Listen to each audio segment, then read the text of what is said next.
पंढरपुर में उपजिला अस्पताल में आज विश्व टीबी दिवस मनाया गया। टीबी दिवस के उपलक्ष्य में अस्पताल ने 4 मार्च को हाउस टू हाउस सर्वे का आयोजन किया। इस दौरान पाए गए टीबी मरीजों का अस्पताल में इलाज जारी है। टीबी एक जीवाणु जनित रोग है। एक समय इस बीमारी को गंभीर और लाइलाज बीमारी माना जाता था। हालांकि अब इस बीमारी के लिए कई दवाइयां विकसित हो चुकी है, इसलिए इस बीमारी को पूरी तरह से ठीक किया जा सकता है। लोगों में अब भी बीमारी के बारे में कई गलत धारणाएं हैं। 1882 में डॉक्टर रॉबर्ट कॉक ने इस बीमारी के बैक्टीरिया की खोज की।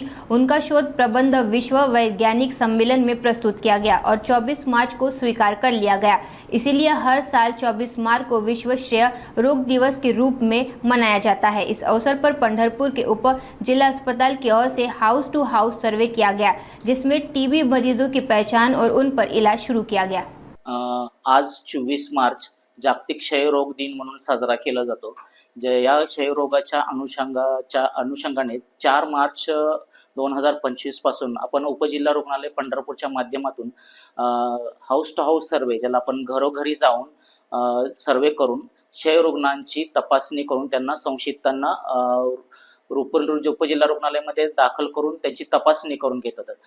4 मार्च पासून आतापर्यंत जवळपास 48,986 रुग्णांची आपण तपासणी केलेली आहे। त्याच्यामध्ये आपल्याला 641 हे संशयित रुग्ण आढळलेले आहेत।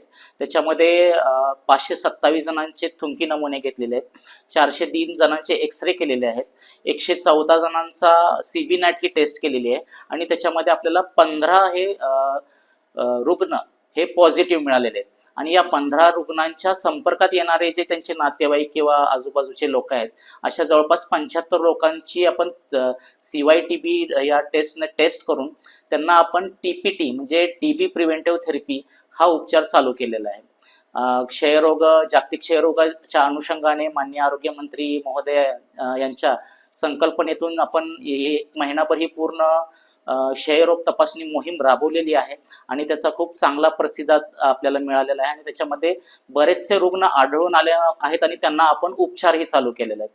माझं जनतेला एक आव्हान आहे की खूप दिवसाचा खोकला असेल, रक्तामधून थुंकी पडत असेल, संध्याकाळचा ताप येत असेल किंवा वजन कमी झालेलं आहे, अशी लक्षणं आढळून असल्यास आपण त्वरित उपजिल्हा रुग्णालयाला संपर्क करावा।